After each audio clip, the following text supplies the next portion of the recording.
Descubrí. Crear. Aprender. Participar. Televisión más internet. www.encuentro.com.ar.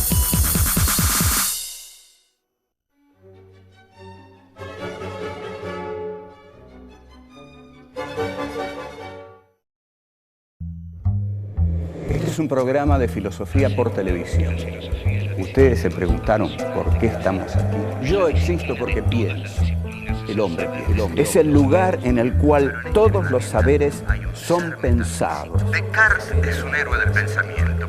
Es difícil enfrentar las grandes cuestiones. Es un libro de Jean-Paul Sartre, Crítica de la razón de Hegel. Esta es la historia de la filosofía de Hegel. Eterno. La filosofía es la totalidad de lo real, porque piensa. La totalidad de lo real. Hegel. Dialéctica del amo y el esclavo. ¿Qué es lo que el hombre desea? ¿Quién crea la cultura?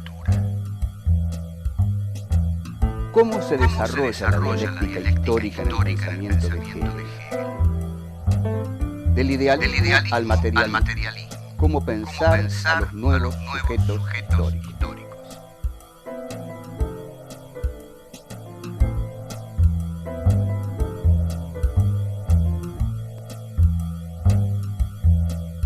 En la Fenomenología del Espíritu, que es la obra maestra de Hegel, que la publica en 1807, hay un fragmento célebre, que es uno de los más altos momentos de la filosofía, en el cual Hegel desarrolla lo que se conoce como la dialéctica del amo y el esclavo. Durante la década del 30, en Francia, un filósofo de origen ruso, Alexandre Koyev, dio unos cursos sobre la dialéctica del amo y el esclavo, a los que acudieron filósofos de enorme importancia, como Merleau-Ponty, Jacques Lacan, Raymond Queneau, y se dice que Jean-Paul Sartre consiguió los apuntes. La dialéctica del amo y el esclavo plantea el origen de la historia. ¿Cómo empieza la historia? Quizá uno nunca se preguntó esto, pero el origen de la historia, en realidad, vamos a ver que sigue siendo el origen de las relaciones humanas. Para Hegel, la historia comienza cuando se enfrentan dos deseos, dos conciencias deseantes. Ante todo vamos a diferenciar el deseo humano del deseo animal. El deseo humano desea deseos, es decir, el deseo de un hombre desea el deseo del otro, es decir, desea que el otro lo reconozca, que lo reconozca como su superior, que se le someta. Por eso yo deseo el deseo del otro, deseo que el otro me reconozca, se me someta y que yo, vamos a ver en qué me voy a constituir cuando esto ocurre, qué relación se va a establecer entre el otro y yo. Pero en principio el hombre desea deseos, el animal desea cosas y las cosas que desea generalmente se las come, desea cosas naturales. El hombre no desea cosas naturales y este es el excepcional hallazgo de Hegel. La conciencia es deseo, con lo cual en este momento Hegel está sacando a la conciencia de esa inmanencia en que el pensamiento idealista subjetivo la tenía, es decir, la conciencia como una interioridad. Acá la conciencia, al ser conciencia deseante, se expulsa, está arrojada hacia afuera. Lo que yo deseo es el deseo del otro. El animal desea cosas, desea la materia, la naturalidad, lo natural. El hombre desea deseos. Bien, se establece entonces el enfrentamiento. Yo deseo que el otro se me someta. Deseo que el deseo del otro me reconozca. Mi deseo es que el otro se me someta y me reconozca. Y el deseo del otro es que yo haga eso, que yo me someta y lo reconozca a él.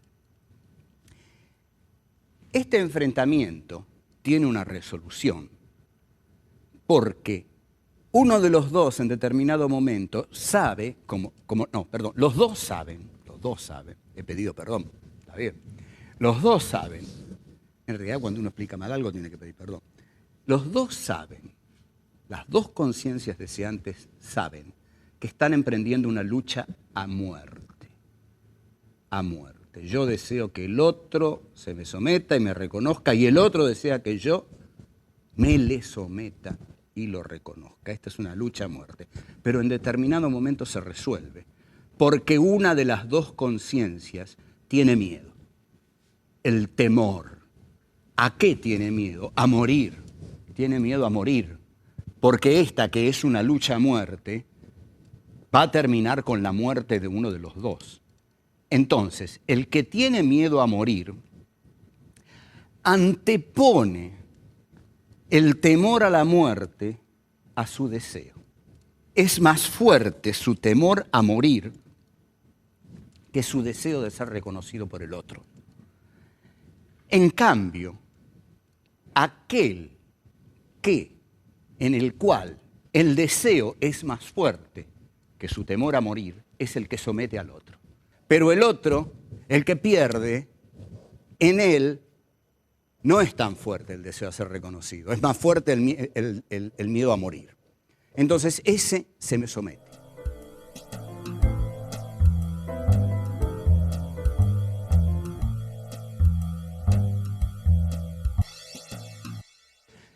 Tenemos una figura que domina, porque en esa figura su deseo de ser reconocido es más potente, como dijimos, que su miedo a morir, y esa figura es la que termina erigida en la triunfadora del enfrentamiento.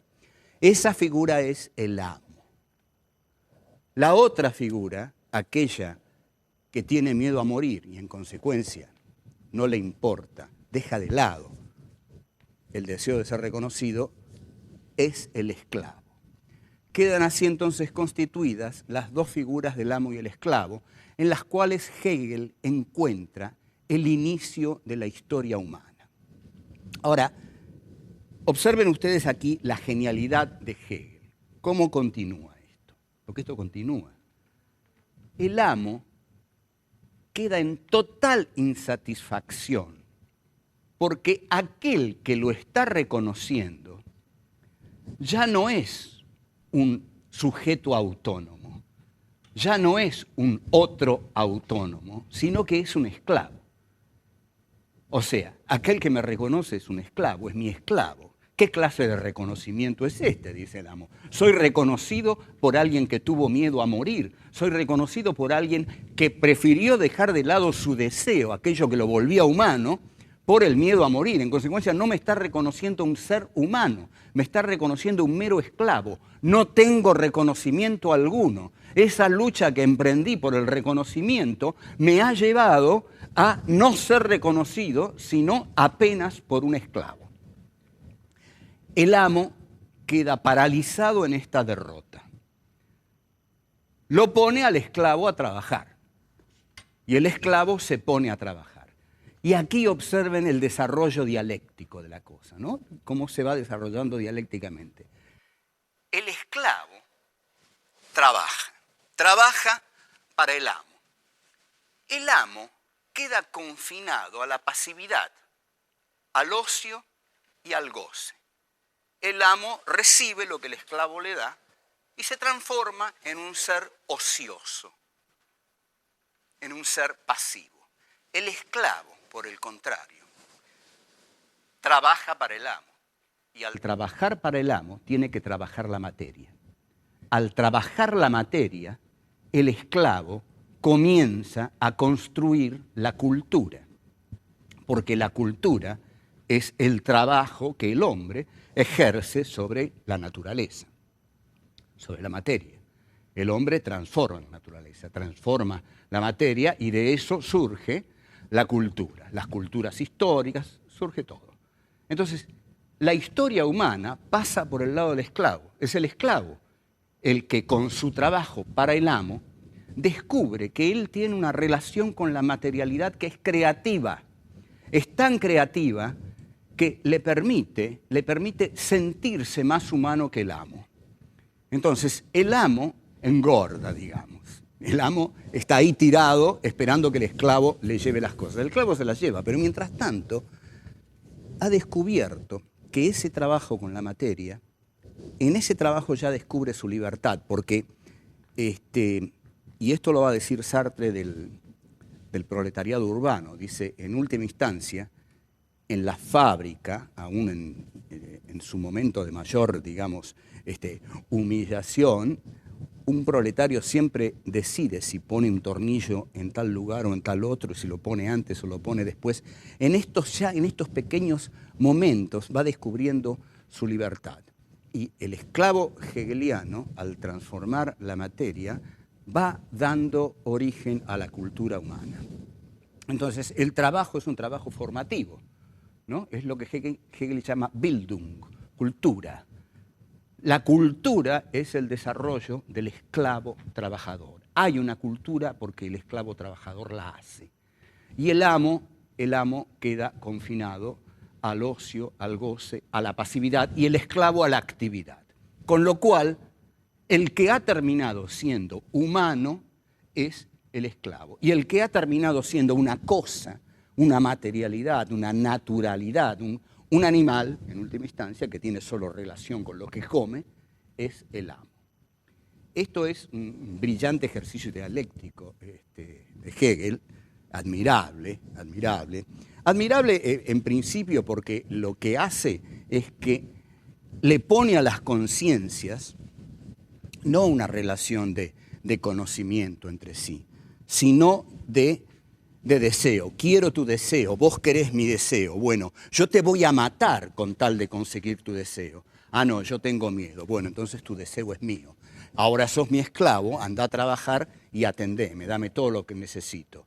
Pero aquí yo me transformo en una cosa que come y vos sos un esclavo que trabaja la materia y hace cultura. Hay desarrollos sobre esto y que los podemos hacer y muy interesantes. Por ejemplo, el amor. Voy a seguir aquí un desarrollo de Jean-Paul Sartre en El ser y la nada. Lo voy a seguir un poco libremente. Pero en la relación de amor que se establece entre dos conciencias libres, la más débil es la que ama más. La más débil es la que ama más. Es decir, es la que más se somete a lo que hay en ella de sensible, de emocional. La conciencia que ama menos es la que más domina, la que más manipula. Si me amás demasiado, sos mía. Si yo te amo menos, te domino. Aquí vemos cómo se da ese juego entre las conciencias. Hay una conciencia que busca dominar y otra conciencia que termina siendo sometida. Y en el juego del amor es muy interesante esto que se produce, porque amame demasiado, amame mucho y te me vas a someter. Y en la medida en que yo dé un paso atrás y te amo menos, voy a someterte.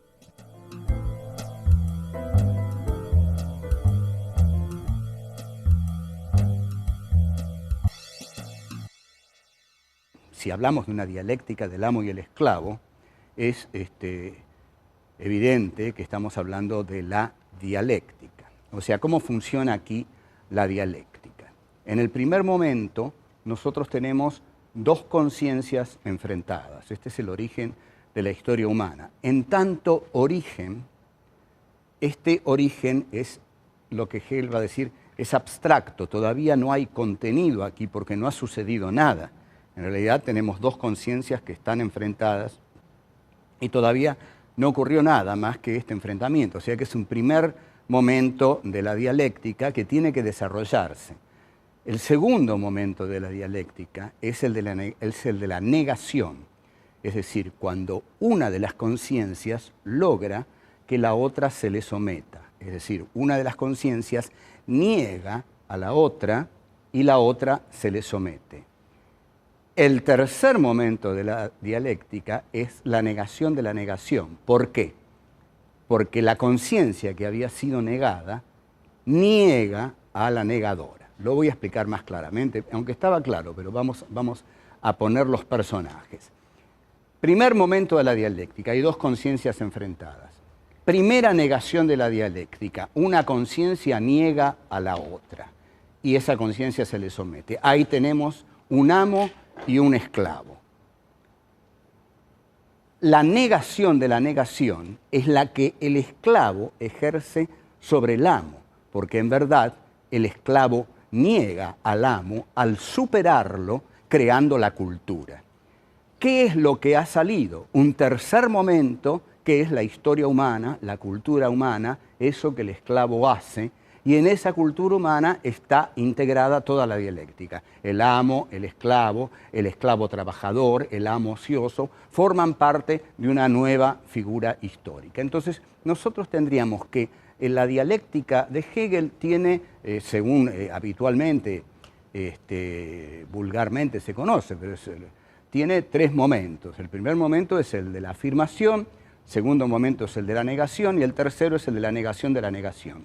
O sea, tenemos una afirmación y luego hay una negación de esa primera afirmación y luego hay una negación de la negación y se llega a un tercer momento en el cual se concilian los contrarios. Los antagónicos están conciliados en una síntesis que los contiene en tanto antagónicos, pero es una síntesis superadora de las contradicciones anteriores. La historia para Hegel va a funcionar así. Es el desarrollo de formas que van surgiendo, que se van negando y que una nueva negación niega a la anterior y establece una síntesis superior, que es un nuevo momento que a su vez se va a negar y va a dar origen a otro desarrollo y a otro desarrollo, y así de totalización en totalización se desarrolla la dialéctica histórica.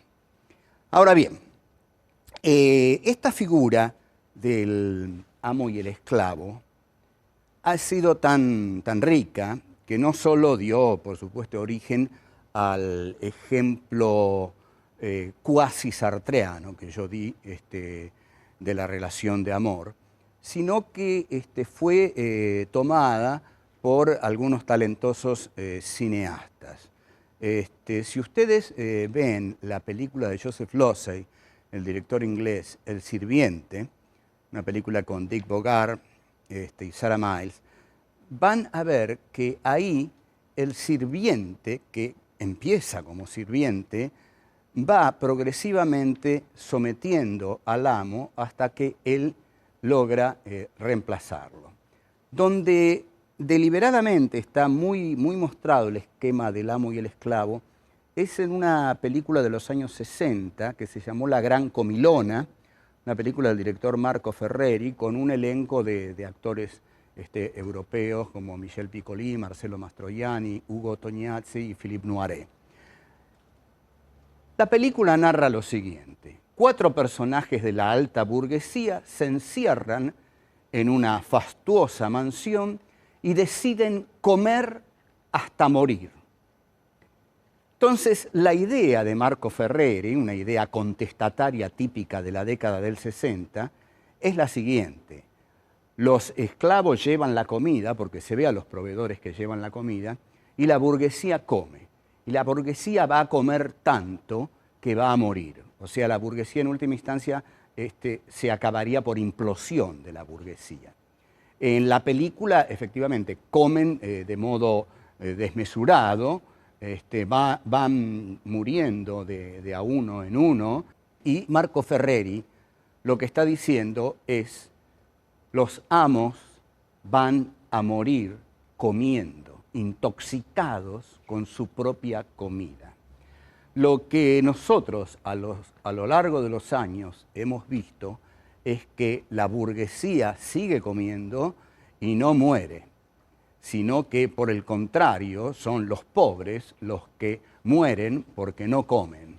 Es decir, el mensaje utópico de Marco Ferreri se ha invertido en esta realidad que nosotros estamos presenciando en este momento histórico al que podríamos llamar posmilenio o de multipolaridad nuclear apocalíptica, si ustedes quieren darle una calificación optimista a este momento histórico. Y lo que vemos en este momento es que no se dio el esquema de Marco Ferreri, es decir, que la burguesía iba a comer hasta reventar. Por el contrario, la burguesía sigue comiendo. El proletariado no enterró a la burguesía, como Marx lo había pronosticado, sino que es la burguesía la que está enterrando al proletariado, y que la burguesía sigue comiendo y no muere, y el proletariado, o los pobres, los excluidos, los escupitados del sistema, mueren porque no comen.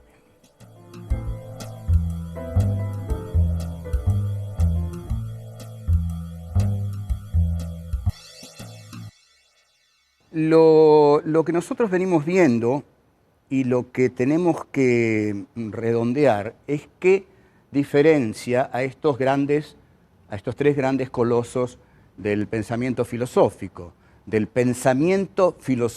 del idealismo filosófico, es decir, de esa rama de la filosofía que parte de un sujeto situado, centrado para conocer la realidad.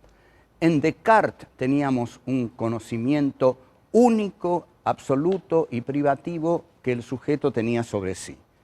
El sujeto solo tenía el conocimiento de su pensamiento. En Kant, el sujeto constituye al objeto. Es el mundo de la experiencia posible. En Kant es el sujeto trascendental el que le da forma al objeto de conocimiento, y ese es el mundo de la experiencia posible. Solo hay objetos para un sujeto, y aquello que la razón no puede conocer es el noúmeno, el mundo de la cosa en sí, que es incognoscible para la razón. En Hegel, por el contrario, la razón idealista llega más profundamente, más hondamente, más extensamente que nunca, y ahí es la razón la que conoce toda la realidad, porque la realidad es una expresión de la razón. El juego entre razón y realidad es un juego especular, ¿no? La realidad es razón y la razón es realidad. Este es el idealismo absoluto de Hegel, que Hegel dice que justamente concluye en él en un saber total, que es su filosofía, y en el estado prusiano de Federico Guillermo.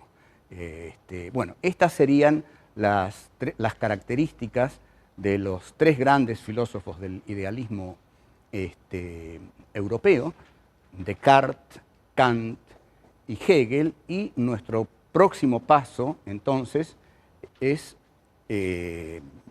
pasar, por supuesto, al materialismo. Pasamos del pensamiento idealista al pensamiento materialista. ¿Y por qué hay que pasar al pensamiento materialista? No es que estemos contando una historia lineal en la cual se suceden determinados filósofos, como dijimos, en una especie de galería de los héroes del pensamiento. No. Lo que pasa es que Hegel expresa el triunfo de la burguesía, pero el triunfo de la burguesía trae acarreado el surgimiento de un nuevo sujeto histórico. Cuando surge un nuevo sujeto histórico, alguien lo tiene que pensar. Alguien lo tiene que pensar. Por ejemplo, aquí, en el 45, los migrantes internos, los cabecitas negras que llegaban a la capital federal, alguien tenía que darles cobertura política. Y el que les dio esa cobertura política fue un coronel que estaba en una secretaría de trabajo y jugó políticamente a ser el que daba reconocimiento político a ese nuevo sujeto. Bueno, así como ese nuevo sujeto, que eran los migrantes que llegaban a la capital en el 43, en el 45, fueron visualizados como construcción de poder por el coronel obrerista Perón, digamos que un nuevo sujeto histórico requiere de un pensamiento que lo piense. Y si Hegel es el pensador de la burguesía capitalista, al triunfar, genera un nuevo sujeto histórico que es el proletariado. El proletariado, la clase obrera, trabaja con la materia porque trabaja en las fábricas de sus patrones. Al trabajar con la materia, el filósofo que surge para expresar a ese proletariado que trabaja con la materia, elabora un pensamiento filosófico que parte de la materia. Y ese es Karl Marx y su amigo Friedrich Engels, que no tenía ni por asomo el talento de Marx, pero fundamentalmente nosotros nos vamos a centrar en Marx. Y Marx, entonces, es el filósofo que surge para expresar a este nuevo sujeto histórico que ha aparecido en la escena social, política, económica, histórica de la centralidad europea, el proletariado. El proletariado, Marx, en este sentido, se va a basar en el esclavo de Hegel, ¿no? Marx, digamos, el día que el joven Marx habrá leído la dialéctica del amo y esclavo, habrá exclamado, yo estoy con el esclavo, habrá dicho. Y el esclavo sí, trabaja la materia y es el que hace la historia. En este sentido, por eso están tan unidos dentro del pensamiento revolucionario de izquierda Hegel y Marx. Entonces, Marx, inspirándose en la figura hegeliana del esclavo, que hace la historia al trabajar la materia, conceptualiza al proletariado europeo como aquel que trabaja la materia. Ergo, su pensamiento se va a llamar materialismo histórico. Hay aquí, entonces, una filosofía que es claramente expresión y a la vez formación, porque todo pensamiento forma la realidad a la vez que la expresa, es la filosofía materialista de Karl Marx, sobre la cual, sin duda alguna y extensamente, nos vamos a ocupar.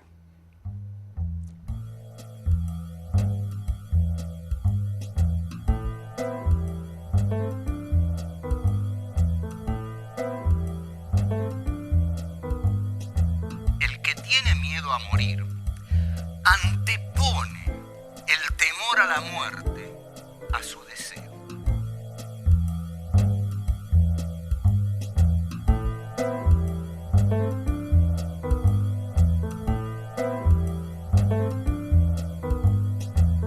Amame demasiado, amame mucho y te me vas a someter. Y en la medida que yo dé un paso atrás y te amo menos, voy a someterte. La burguesía sigue comiendo y no muere, y el proletariado, o los pobres, los excluidos, los escupitados del sistema, mueren porque